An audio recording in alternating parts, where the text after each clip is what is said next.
Hi, welcome to the garden. And today I've invited in Danny, and this video will be posted on both of our channels. That thing you just saw was from Harvard's, it's part of Harvard's things about nature that you need to know.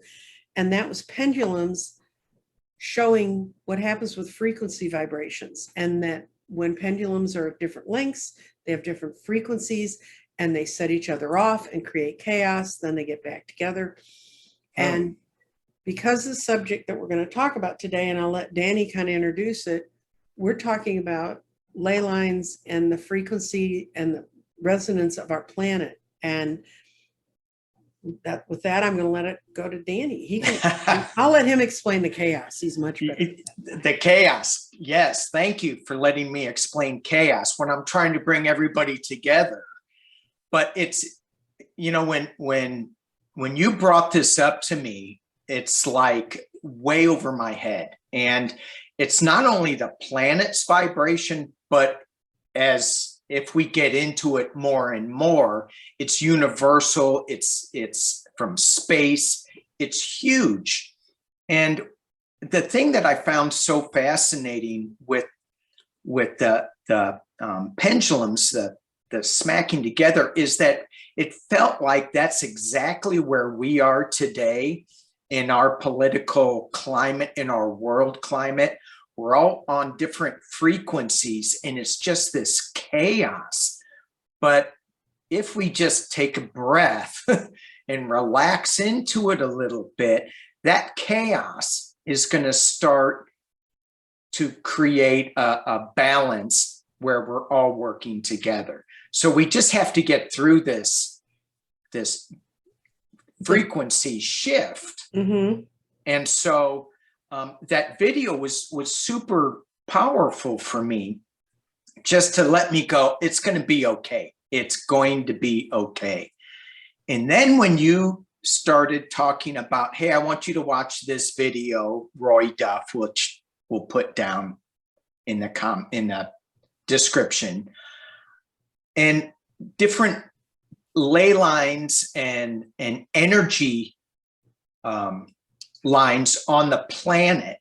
And I started looking into it, and I found out that there is, as we have chakras, that the earth actually has chakras. And here's something that I pulled out. I don't know if y'all can see that, but that's the chakras of us. And there we go. And that's the chakras of the earth. Mm-hmm. And I was just in Mount Shasta, which is the root chakra of the earth. And it grounds us, it keeps us. So going up there, I really felt a grounding in myself. There's so much more to explore with that. But also there's energetic lines that run through geographical areas that affect us as we navigate through this thing called life. Mm-hmm. And I believe if we're aware of where these energetic lines are, these ley lines, and how they actually work, which is where we're going to go today, we can harmonize more with the planet, help heal the planet, and harmonize more with other people who we are in disharmony with, so that we can flow together and be one vibrational wave versus being all scattered. That's it. Okay, That's it, right? We're done. No. Yeah, the names that are significant historically in ley lines there was a guy named Alfred Watkins, and he wrote a book in England in 1921 called The Old Straight Road. And what it was is there were these paths that go through England. They still have them. You're not allowed to cut your land off. You have to. People have stiles over them. I've walked on some of these, and he found out when he started going up these trails that he was like going to old church sites, to things that are like Stonehenge hinges, which are henge just means circular altar. And what I learned in history was that the prehistoric people built the hinges and the barrows, and then the Celts came in and they put their thing on top of where the old people had been to kind of sort of get rid of the old religion and we take over. Then the next group was the Romans, and they came and they built straight lines through these places, and they built little temples and things along these straight roads. And then when the Christians came in, the Anglo-Saxons first, and they were made Christian, they put their churches on top of this. And the idea was, we're going to obliterate the Roman temple. We're going to obliterate the Celts. And then eventually when Henry VIII came in and created the Anglican Church, he knocked down a bunch of these old monasteries, missionaries, and things that were on these roads, or they built magnificent, huge cathedrals on them. And historically, the line I got was, it was to obliterate the other person's faith. Well, now they're rethinking that.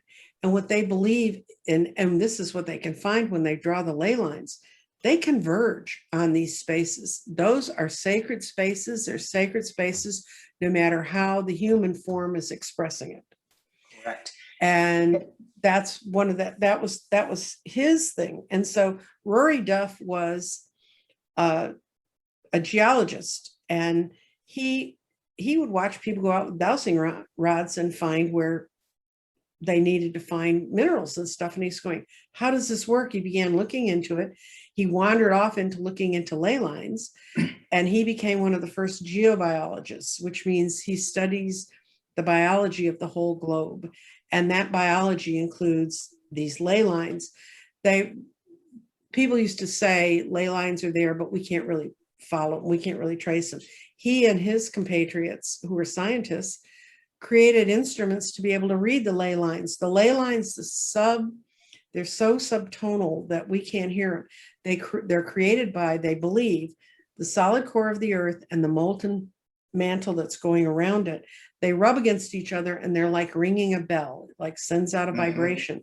It comes out onto the surface of the earth, and there are places where they meet, and they're kind of like what we saw with the pendulums.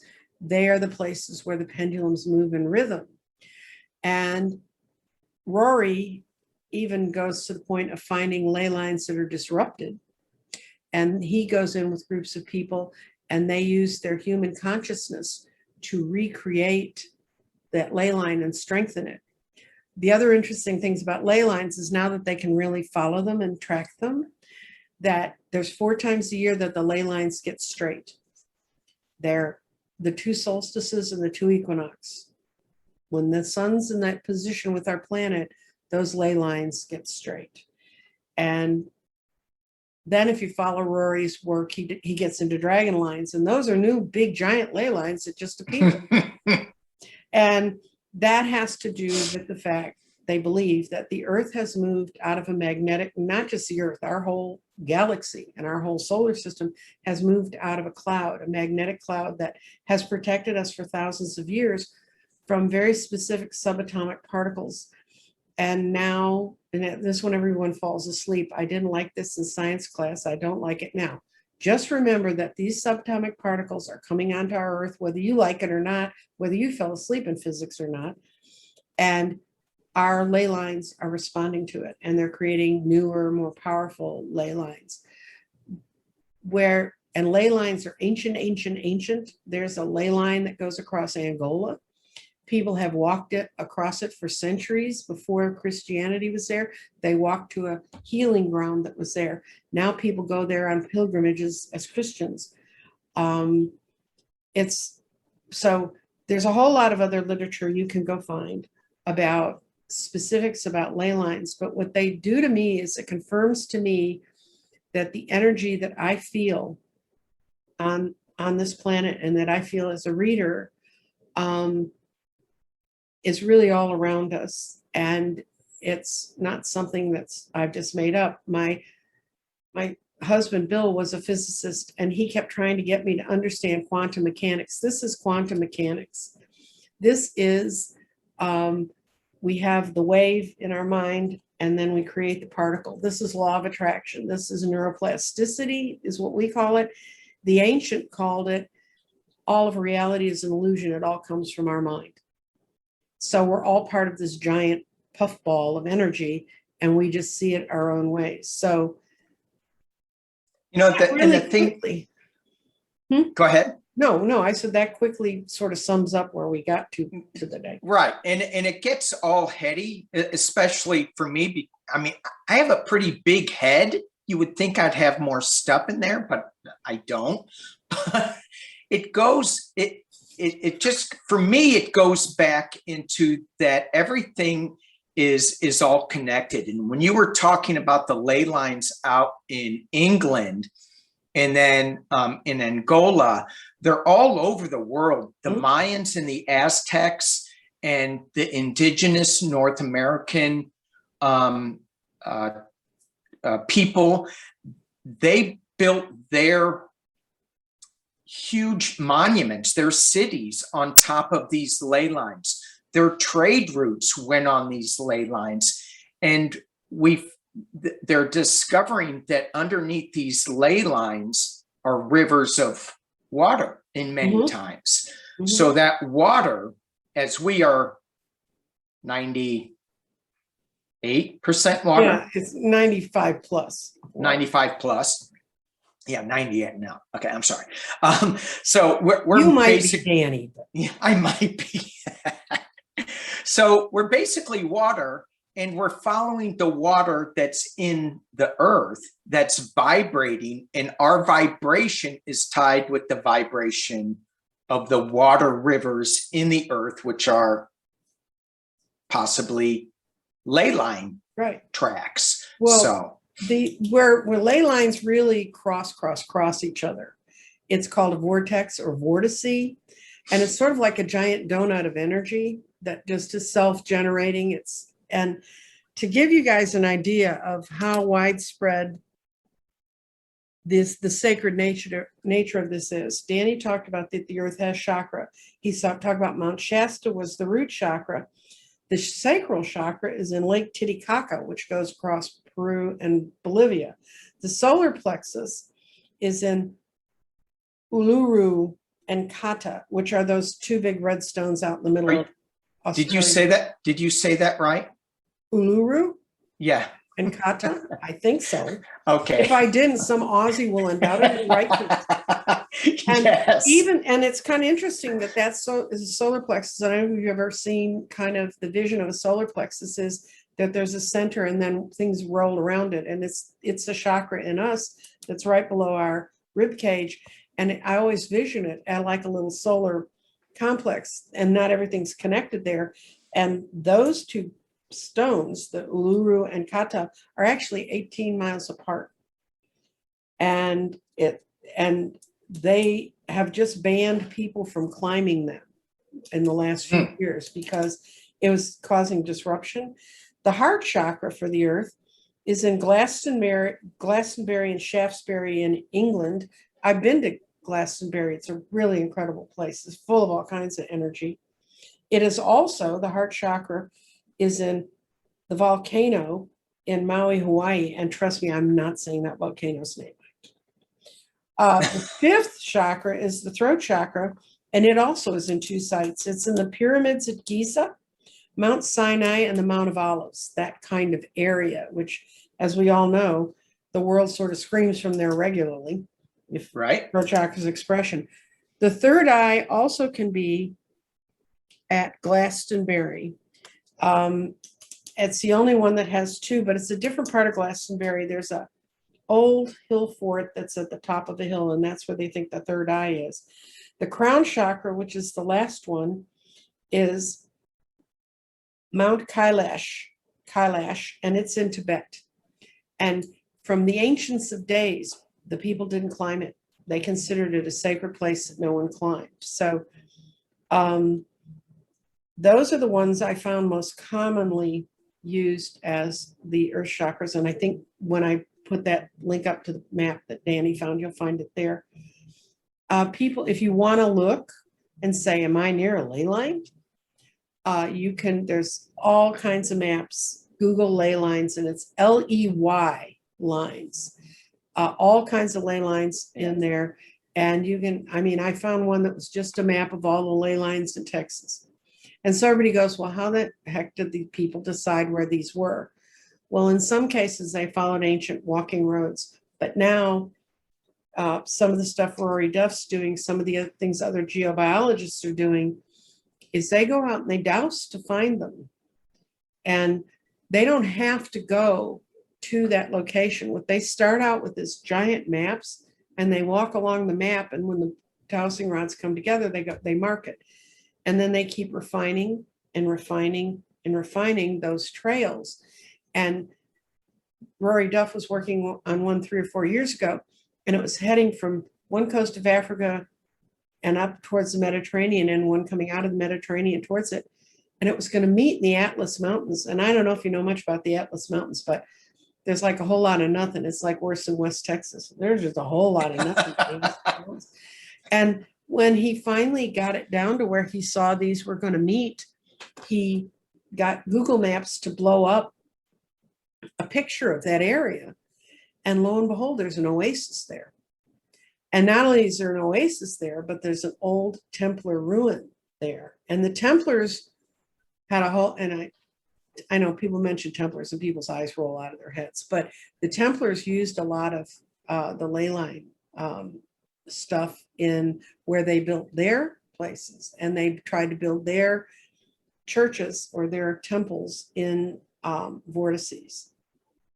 So when you're talking about that, so Rory uses dowsing rods, which have been around forever and ever. Right. And ever. I remember back in Missouri, there was this old guy named BG, and he didn't have any teeth in his head, but he had 2 dowsing rods, and he would come on to, my brother had a farm and we needed a well. He came out there, found the well. That well is still producing today, 50 years later.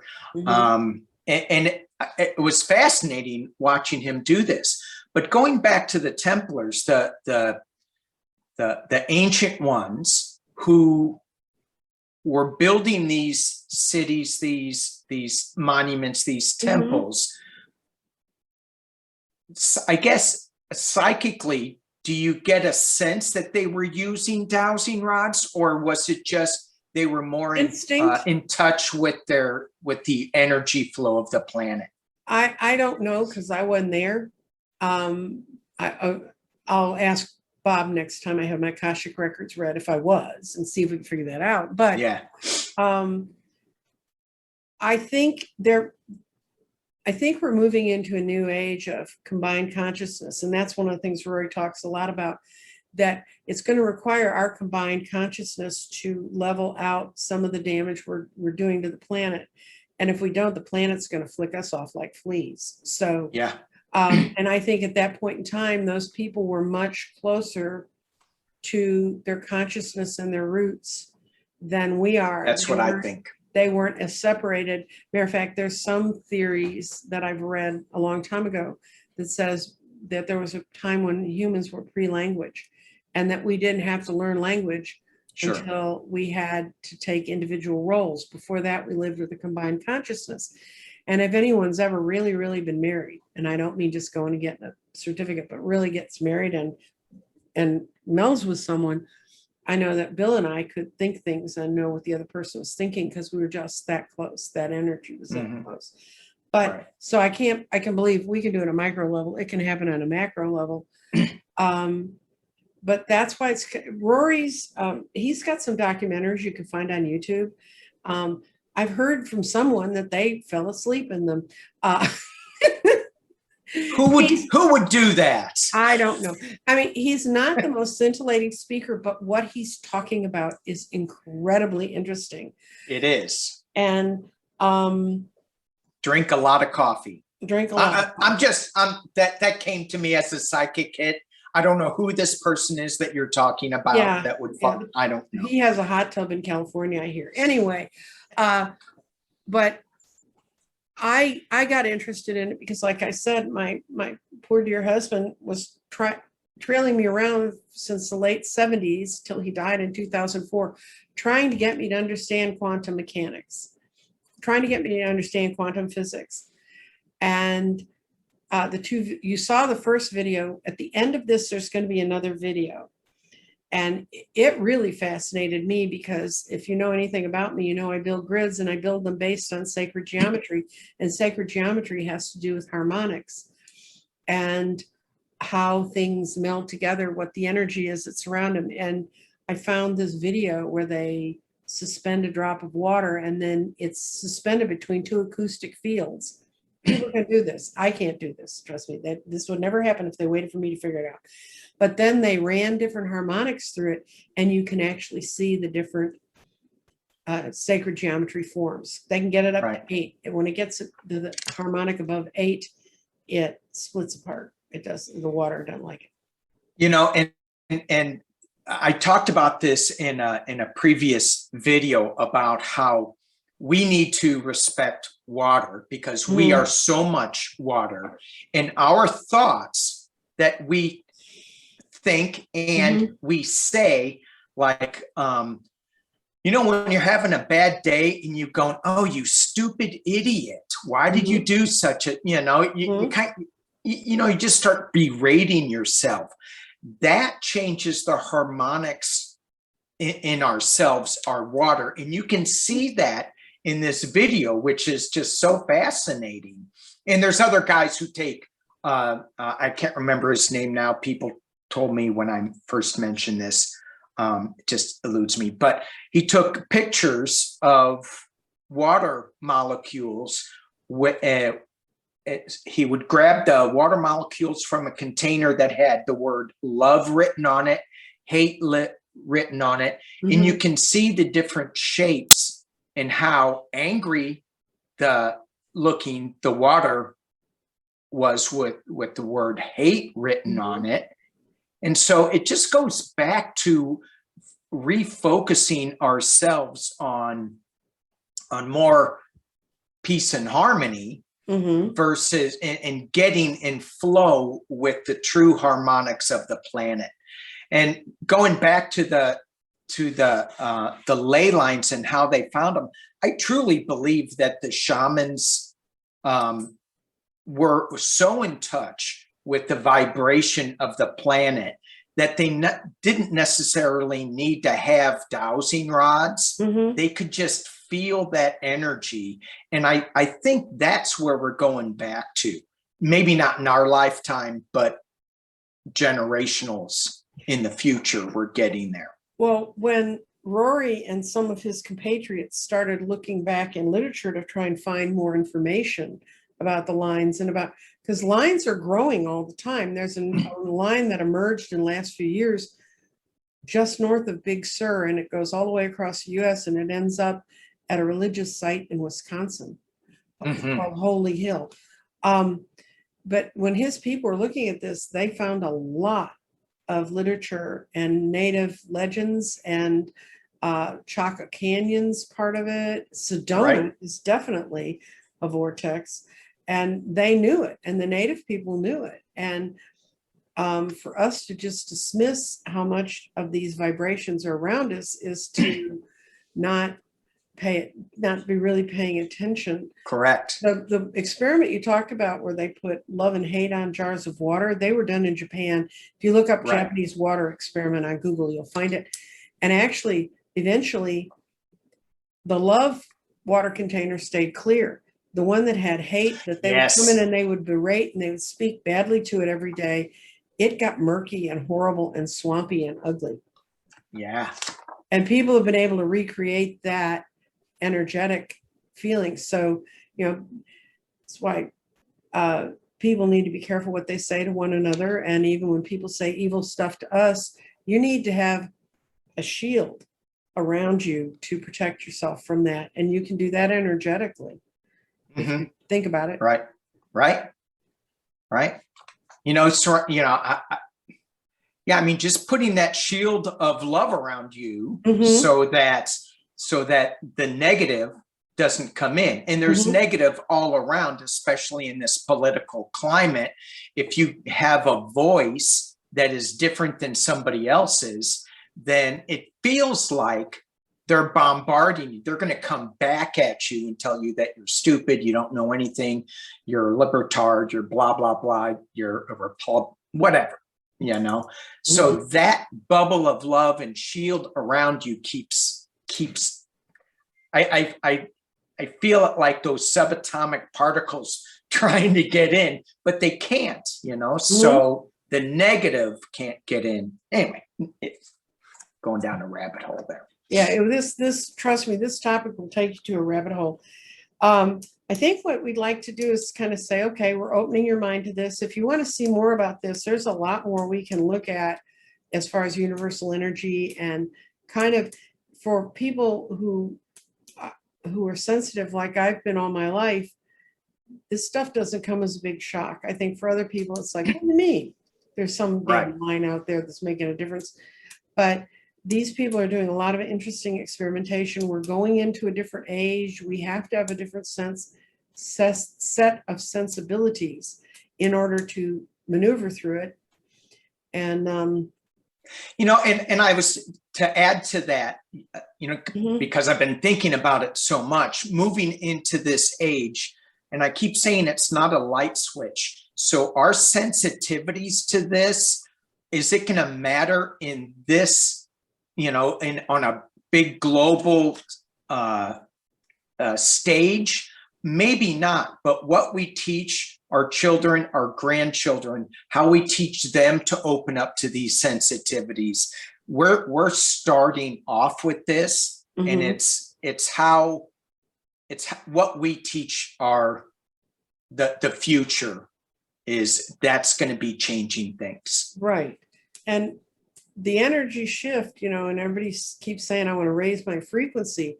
As you saw when the pendulum swung, if you can do the same experiment where you'll have two pendulums that are hung at the same height, and those two will stay in sync. It's everybody else that goes nuts. So that's part of a way to kind of visually see what we're doing to ourselves. Just like the video at the end of this about water, the water molecule between the water drop between the two acoustic fields. It's just very, very interesting for me, because I deal with vibrations and the sacred geometry and all that stuff all the time. Sure. But everybody, y'all are caught in it, even if you think, and if you're watching this video, you want to be caught in it. Right. Or it's really late at night and you've run out of beer. Why would you run out of beer? Come on, Because now. you're in Texas, they don't sell it 24 hours a day. But I would encourage you to look up some of these people, because I will tell you what happens is when you start looking these people up, you will be guided by your own guides to the information you really need to know. And it's like, you know, if somebody puts you to sleep, that's fine. I mean, that just means whatever that was, you didn't need to know it. I have kind of insatiable curiosity about all this stuff, but I did put it out to my dear departed husband. I really need your help, and how can I talk about this?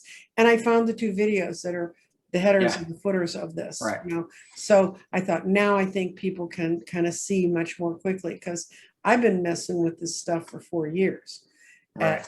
As far as the sacred geometry part. So, well, and the thing, just going back to that a little bit, because I don't know who you're talking about who fell asleep. I just can't imagine. But I imagine also that person discovered another part that was totally not in what Rory Duff was talking about. But it took me to another place, and I went, oh my gosh, that connects exactly to what Rory was saying. Over here, though, means a lot to me. So it's just following. I think these you just ley outed lines. yourself, Danny. You said it means a lot to me. Gosh, dang it. I'm so stupid. No, you're not. I'm not. No, I'm not. No, Danny, the That just second goes he and I back. started talking about this stuff, he said, this fascinates me. Where can I find more? And so I send him to the more that I understand. Danny is a more visual, different sort of person than I am about certain things. And he had just been to Mount Shasta. I mean, how perfect to say, Right. hey, you were just at the root chakra of the world's vibrations. Yeah.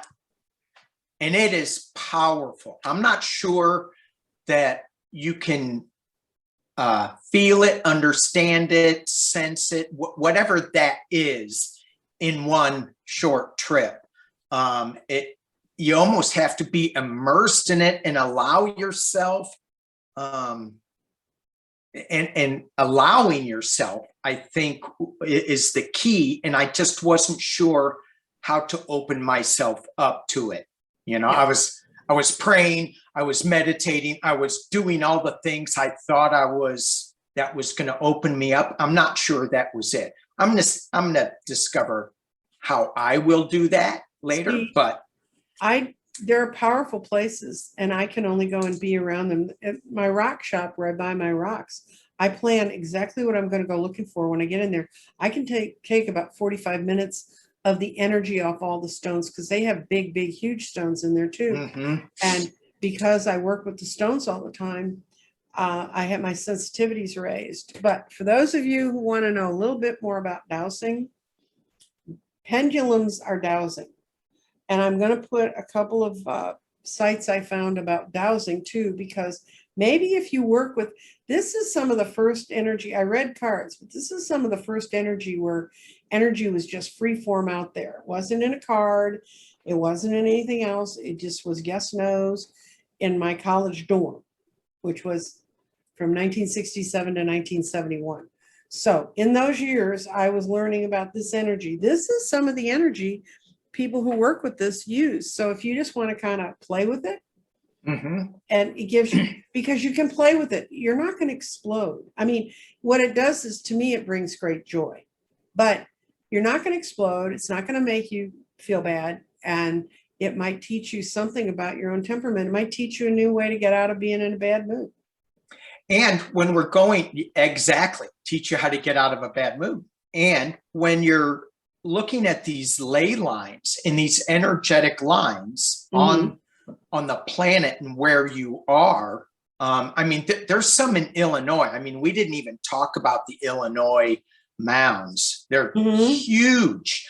But even in your own backyard, where's the best place to, in your apartment, wherever, where's the best place for you to pick up some special energy? And it may move, so you get to use your pendulum or your dowsing rods, or just be aware of, when you're walking through a space, what the energy feels and does to you. Yeah. Yeah, because that's how you learn, and that's how you learn to trust your own intuition. Because too often we're taught, oh, I didn't feel that, you know, that could be right.